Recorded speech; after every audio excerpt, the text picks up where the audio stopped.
माननीय सदस्य बिहार विधानसभा AIM-IM से श्री अख्तरुल ईमान। सर कम समय में ही अपनी बात रखेंगे, आपसे निवेदन है।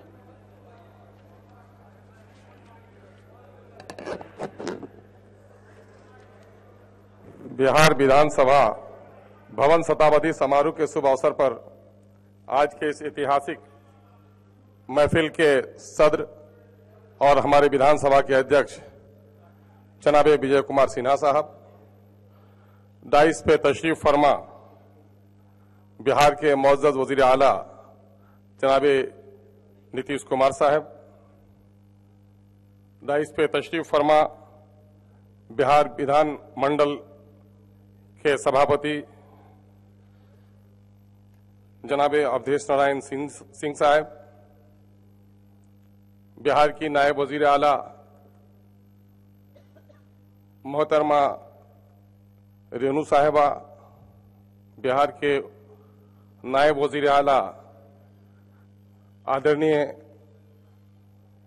माननीय जनाबे तारकेश्वर साहब, यहाँ पर उपस्थित संसदीय कार्य मंत्री जनाबे विजय कुमार चौधरी साहब, पूर्व मुख्यमंत्री जनाबे जीतन राम मांझी साहब, सदन में उपस्थित माननीय मंत्रीगण, दोनों सदनों के सम्मानित माननीय सदस्यगण, दोनों सदनों के सचिव एवं कर्मचारीगण और मीडिया के अच्छे साथियों, ये अवसर हमारे लिए बड़ा ऐतिहासिक है कि हम सब अपने गौरवशाली इतिहास का तस्करा करने के लिए यहां बैठे हैं। यह मौका किसी लंबी गुफ्तगू का नहीं है और जहां तक शब्द प्रबोधन है उसके माने नसीहत तरगीब के हैं। मैं इस लायक अपने आप को नहीं समझता। सदन का एक मेंबर होने की हैसियत से जहां मैं अध्यक्ष महोदय को मुबारकबाद देना चाहता हूं कि उन्होंने दोनों सदनों के साथियों को एक साथ बैठने और अपने विधायी कार्यों के संबंध में उनके ज्ञानवर्धन के लिए प्रोग्राम बनाया है और अपने माजी के इतिहास को याद किया है। मैं इसके लिए मुबारकबाद देता हूं। जैसा कि आपको और हमको मालूम है, 20वीं सदी के शुरू में ही स्वतंत्रता संग्राम की अंगराही के नतीजे में अंग्रेजों ने अपना सफर यहां से खत्म करने का इरादा कर लिया था और उस वक्त ही 1913 में लेजिस्लेटिव काउंसिल की शुरुआत हुई और भारत के लोगों को कानून साजी में साझेदारी का मौका मिला और आज वो रीत चलते हुए एक सेहतमंद जमहूरियत का हिस्सा हम बन चुके हैं।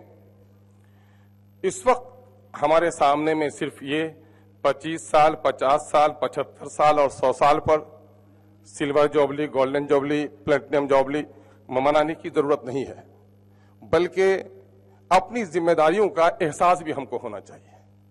मैं सदन के अपने साथियों की ओर से अपने स्पीकर साहब से भी और वजीर आला मोहतरम से भी गुजारिश करने के लिए खड़ा हुआ हूं कि इस वक्त विधायी जो कार्य हमें करने हैं उसका अवसर पर्याप्त हमको मिलना चाहिए। एक तो ये है, मैं ये नहीं कह सकता हूं कि प्रश्न उत्तर काल की अवधि को आप बढ़ाएं, हालांकि जरूरत है। आप फौरन ये कह देंगे कि पार्लियामेंट में भी तो 1 ही घंटे का प्रश्न उत्तर काल होता है। हमारा विधायी कार्य के अलावा हमारे ऊपर जिम्मेदारी है कि हम विकास को और मौजूदा वक्त के एडमिनिस्ट्रेशन को भी देखें। जब विधायक अपने क्षेत्रों में जाते हैं तो लोग ये नहीं जानते कि आप कानून साजी में और विधायी कार्य में कितना काम किया। लोग हमें पूछते हैं कि सड़कें क्यों नहीं बन पाई, पुल क्यों नहीं बन पाए, अफसर की रिश्वतखोरी पर लगाम क्यों नहीं लगा है, अफसरशाही क्यों हो रही है, स्कूलों में टीचर क्यों नहीं है, हॉस्पिटल में डॉक्टर क्यों नहीं है। ये सारे सवाल हमसे होते हैं। अगर ये सारे सवाल जनता को करने का हमसे हक है तो इन सवालों का जवाब तलाश करना भी हमारी जिम्मेदारी है। इसलिए जब सदन चल रहा हो तो अक्सर ये देखा जा रहा है कि लोग सत्ता पक्ष में जो लोग भी होते हैं, विपक्ष में उनकी मर्यादाएं अलग होती है और सत्ता में आते आते उनके तेवर बदल जाते हैं। आप अक्सर ये देखा जाता है कि सदन को छोटा से छोटा करने की कोशिश की जा रही है। मैं कहता हूं गुड गवर्नेंस का नारा हमारे माननीय मुख्यमंत्री जी दे रहे हैं, मैं इसके लिए साधुवाद दे रहा हूं। गुड गवर्नेंस की जरूरत ही नहीं, हमारा दायित्व और कर्तव्य है। लेकिन गुड गवर्नेंस के लिए जरूरी है कि हम विधायी कार्य को सुचारू रूप से चलाएं, और एक बजट सेशन में तो थोड़ा बहुत आप समय दे भी देते हैं, लेकिन हमारे पूर्वजों के इतिहास को भी याद करने की जरूरत है कि चाहे मानसून इजलास का सेशन हो या विंटर सेशन हो, 20-25 दिन का सेशन पहले भी चला करता था, लेकिन चूंकि अब कॉन्स्टिट्यूशनल कंपल्सन है कि 6 महीने के अंदर में आपको बैठक बुलानी है, तो रस्म के तौर पर हम 2-4 दिन के लिए बुला लेते हैं मानसून में, 2-4 दिन के लिए विंटर में हम बुला लेते हैं। आखिर राज्य के मुद्दों पर बहस करने के लिए हमारे पास पर्याप्त समय क्यों नहीं है? जनता ने हमें सड़कों पर घूमने के लिए नहीं चुना है, जनता ने बिहार की विकास, बिहार की व्यवस्था, बिहार को अच्छा बिहार बनाने के लिए चुना है, और जब तक इस सदन में हमारी सही उपस्थिति नहीं होगी, हम अच्छे बिहार का सपना नहीं देख सकते हैं। उसके लिए हमको अवसर मिलना चाहिए। दूसरा मामला, माननीय मुख्यमंत्री जी हमारे सदन के मुखिया हैं और हमारे संरक्षक हैं, हमारे स्पीकर साहब, ये है कि प्रश्नोत्तर काल में अक्सर सरकार मन चुराती रहती है और कहीं न कहीं से कोई बाधा उत्पन्न हो जाए ताकि मंत्रियों को जवाब देने के झमेले में नहीं पड़ना पड़े। ऐसा आखिर क्यों हो रहा है? हमें पर्याप्त समय मिलना चाहिए। जो प्रश्न भी आता हो पटल पर, उसका सही उत्तर हमें मिलना चाहिए। अगर समय नहीं मिल पा रहा हो तो उसका जवाब बाद को भी सुनिश्चित तौर पर हमको मिलना चाहिए, ये होना चाहिए। दूसरा मामला ये है कि स्पेशल डिबेट का भी रिवाज हम लोगों ने देखा है कि स्पेशल डिबेट हुआ करता था और स्पेशल डिबेट का रिवाज ही खोया खत्म हो गया है। मामला है कि किसी भी बिल पर अगर बहस होती है तो बहस का मतलब यह होता है कि अपोजिशन के लोगों की बातें भी सामने मिली जाएं। सत्ता में आने के बाद बहुत सारी चीजें भूल कर में आदमी भूल जाता है, या फिर नौकरशाहों के समझाने पर या अपनी व्यस्त रहने पर उनको फुर्सत नहीं मिल पाती है। ऐसे वक्त में विपक्ष की आवाज को सुनना जरूरी है। लेकिन मैंने जो अपना छोटा सा मेरा तजुर्बा रहा है, कोमा और फुल स्टॉप भी चेंज नहीं होता है किसी विधायक बिल में। ये क्या मामला है, उस पर विचार विमर्श होना चाहिए। कि मौका मैंने एक बार कहा है, शायद दोहरा कर कह दूं तो इजाजत होगी, कि जो लोग अच्छे सरकार चलाते हैं तो सरकार की हैसियत खूबसूरत दुल्हन की होती है और विपक्ष की हालत आईने की होती है। जो दुल्हन जितनी खूबसूरत होती है वो उतना आईना देखती है, अब बदसूरत दुल्हन आईने से दूर रहती है। अगर सरकार वाकईतन सक्षम है और सही तौर पर सरकार चलाना चाहती है तो मैं समझता हूं कि विपक्ष को अवसर मिलना चाहिए, उनकी बातों को सुनना चाहिए।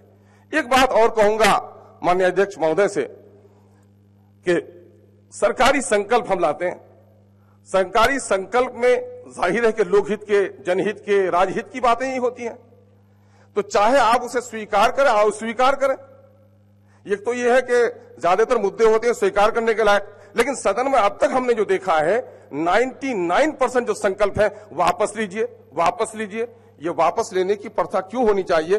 चाहे तो सदन में उसको एक्सेप्ट किया जाना चाहिए या फिर मतदान के जरिए से उसको रिजेक्ट किया जाना चाहिए। ये परंपरा, सेहतमंद लोकतंत्र की परंपरा हमारी होनी चाहिए।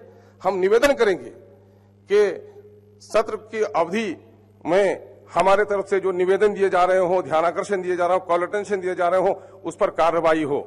और ये दर्द की बात चौधरी साहब ने अभी की है, मैं भी उस दर्द को आपके सामने में रखना चाहता हूं। प्रोटोकॉल क्या है? एक बात कही जाती है कि विधायक बिहार के चीफ सेक्रेटरी से ऊपर का आदमी होता है, लेकिन क्या सत्य में ऐसा है? आज आपका विधायक दारोगा से बात करने में घबरा रहा है, आपका विधायक वीडियो, डीएम और एसपी से बात करने में घबरा रहा है। तो आखिर हमारी, अगर विधायक कमजोर हो जाएगा, विधायक ही अगर कमजोर हो जाए तो लोकतंत्र, सिपाही कमजोर हो जाए तो जंग नहीं जीत सकते हैं। अगर विधायक कमजोर हो जाए तो लोकतंत्र की सुरक्षा नहीं हो सकती है। ये दर्द और पीड़ा की चंद बातें थी। अगर सत्य हो तो इस पर थोड़ी सी नजर डाली जाए। अपने भी खफा मुझसे, बेगाने भी नाखुश, मैं ज़हर हलाहल को कभी कह न सका। बहुत बहुत शुक्रिया।